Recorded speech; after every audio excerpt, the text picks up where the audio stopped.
Räägi palun oma filmist, millega sa festivalil võistlesid ja mis juhtus?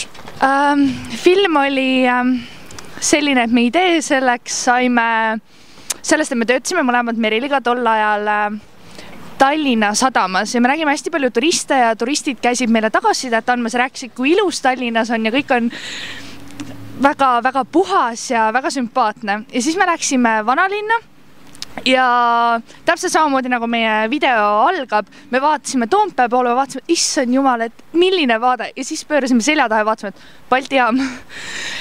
Balti jaamal ei olnud just sellist efekti, et et kui ilus vaade. Ja siis me läksime ühel neljapäeval, kui oli metsikult külm, nii külm, et me pidime Balti jaama turult endale käpikud ostma.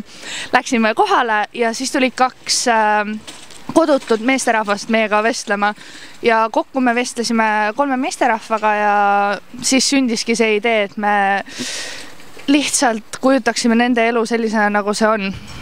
Aga mida peaks silmas pidama üks tulevane Oscari kandidaat, kui ta hakkab oma esimest filmi või teist või 3. saatma ühele festivalile?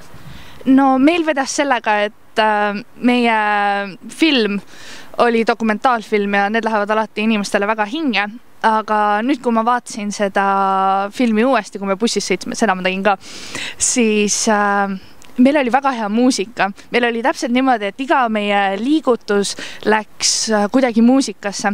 Ma ei mäleta küll esitajat, aga laulu nimi oli Soo ja seal on selline koht, et oleme soos, tantsime koos ja siis kaader näitas 2 vanemat meest ja naist kõndimas niimoodi kurvalt trammi peale, kus nad maha jäid lõpuks. Nii et jah, muusika on ka väga oluline ja ma ütlen see, et ärge pabistage, kui teil käsi väriseb või kui te ei osta endale statiivi või kui te ei oska seda kokku panna. Et peaasi, et see, mida te teete, see video, et see tuleb südamest, sest meie tegime tõesti seda südamest.